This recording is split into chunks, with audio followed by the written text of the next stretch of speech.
Okay, so I'm in Adelaide right now, in Australia, and I could say I've kind of been around Australia. Like, I mean, not extremely, but I've been to Cairns and Brisbane and Gold Coast and Sydney and Melbourne and a few of the smaller cities like near Melbourne and Hobart and some cities near Hobart and now Adelaide. So, not a complete like jackass when it comes to Australia, and uh, I should be shooting this video outside. It's pretty nice weather and all, but it's a little hot, and I feel like doing it here. So I hope you guys don't mind. I'm gonna do it in this yellow couch here, in the room I'm staying for a couple of days. And so, right, I'm in Adelaide, and my question to Australia is: how could you possibly expect home prices not to be expensive? Because like let's uh, let's say you're gonna design a city or a country to have expensive real estate. Uh, what would you do? What would you do? Like, I want to fuck people over, and I want to design a country that has expensive real estate. One thing you could do is transform 95% of the country into a desert. I think that would help. Where virtually all of it is unlivable. Okay, check. Second thing you might do is pretty much focus all the population into 5 population centers, or let's be generous and call it 10 population centers, but really it's like Melbourne, Sydney, Perth, Adelaide, Gold Coast, Brisbane. If you want to call Hobart one of them, whatever. It's like 6, 7, 10. That's a very small number of proper urban centers. And most people kind of like living in cities or living near cities. So they're all going to be drawn to those very few spots. Okay, check. What else could you do? Well, you don't want there to be a lot of space in those cities for people to live. So what if you have a park every 2 neighborhoods or something, or a park for every neighborhood with like a gazillion different little cute little lakes and cute little lagoons and benches and trees and all that. Okay. Well, if you haven't been to Australia, you know it's a very green. Like if you've in Melbourne, for example, if you go up anywhere and you see the city, it's nearly all green. Like all around Melbourne, it's just green. Like, there's so many trees. Like even just in like normal streets, there's trees, but so many little parks. Where I lived in Brunswick, like if I got out my house, there'd be one park going left, and then another 2 going right, less than I want to say 200 meters away. So not only for Melbourne, but pretty much for everywhere. If here in Adelaide, if you I don't know if you've ever been to Adelaide, but if you open a map of Adelaide right now, you can see there's the city center, and there's like a bunch of green all around it because there's literally 4 huge gardens that literally go around the city center. And this is a great thing. This is wonderful. It makes it great to live here. But if no one lives in parks unless they're homeless or something, you can't build houses there. And so what exactly do you expect?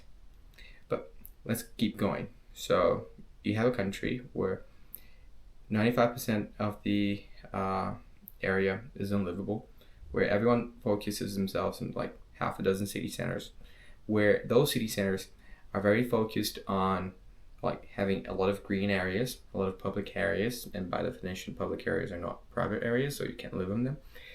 How could we sprinkle a little bit more of like high real estate prices?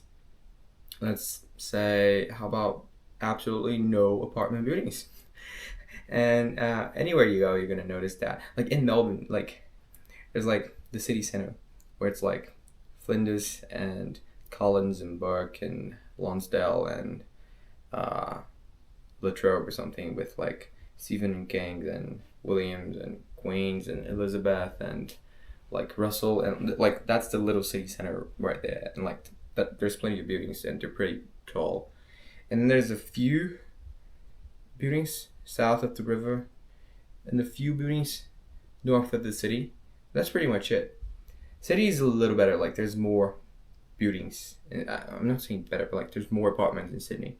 But it's still like there's a lot of houses there, even and not too far from the city center at all. Melbourne, same thing. Brisbane, this is nice. There's like this nice skyline and all, but like I was near the city center and I was in an apartment that was like what, not an apartment, but like in a building that was like 4 stories tall, which isn't exactly tall, is it? And then here in Adelaide, it's stupid. Like there's no beauty, there's no high buildings here. Like there's none. Like I mean, there's one or two. There's virtually none. And outside of the very narrow city center, there's literally none. And so you got to ask yourself, like, is that normal? Is that how other countries build their cities? And the answer is no. It's not how other countries build their cities. Like you go to New York City, you go to Miami. Like if someone said that Miami has more like verticalization, like apartments and flats, let's call it, than the entirety of Australia, I'd believe it. I would honestly believe it that there's more in Miami than in Australia. It's probably not true, but like I would believe it because there's really not that many flats in Australia. And like if you go to like Tokyo, which is known for being like relatively cheap in terms of real estate, there's like apartments everywhere.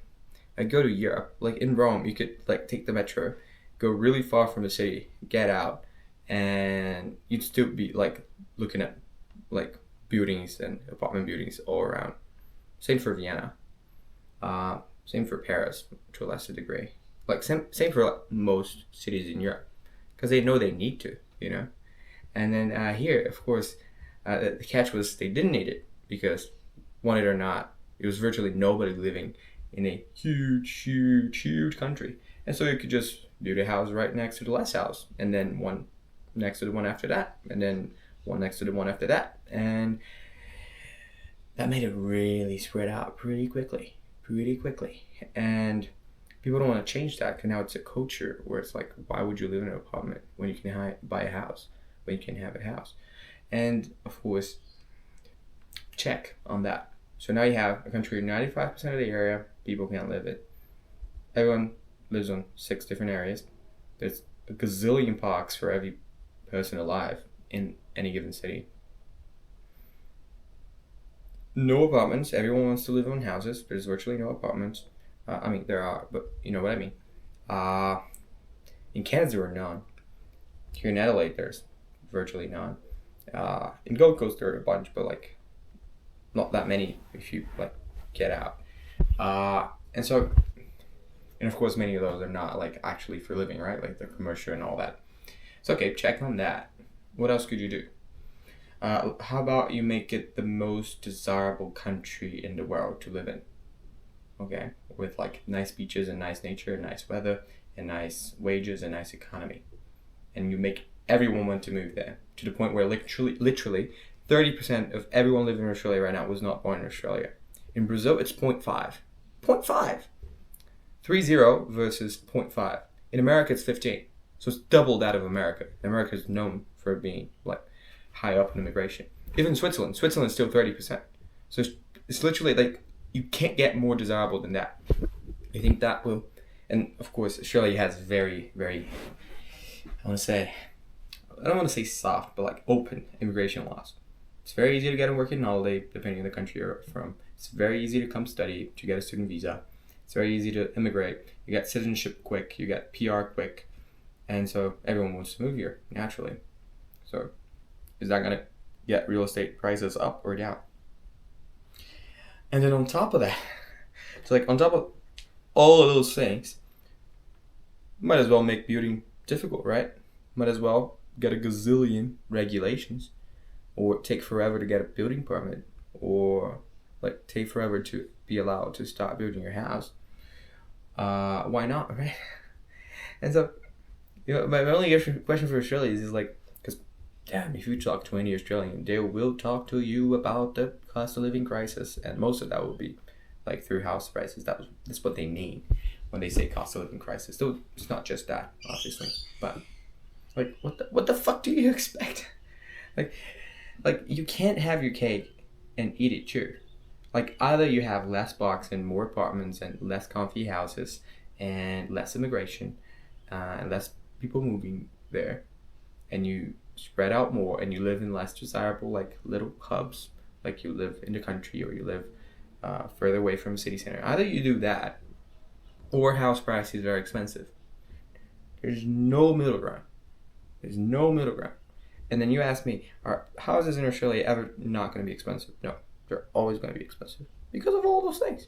It is a cultural thing. Like, people don't want to live in apartments here. And honestly, in all fairness, why would you? And then also, like, it's kind of like a double effect. Because, like, even if one legislation in Australia was like, yeah, let's cut off the parks and, like, build apartment buildings and stuff instead, that would lower prices, maybe, there. But no one would want to move there. So, like, you're a victim of your own success, where the nicer it is to live somewhere, the more impossible it is to live there. And, well, same thing happens to a lesser degree in Canada, in the US, in the UK, and pretty much all Europe. But Australia, in that sense, is literally, like, out of the countries I've been to, it's literally the worst. It's the country that handles it the worst, because they're not willing to give up on any of the things I just mentioned. And so, yeah, houses in Australia are expensive, and they're going to keep being expensive, and I don't think it's ever going to change, unless, like, there's a very big cultural shift, which I honestly don't even know that there should be, because maybe there should be parks and apartments and nice spacious houses and all that. Maybe that's what they should do, but I don't know. What do you think about it? I'll see you guys later. I'll probably shoot a couple more videos, but yeah, see you around.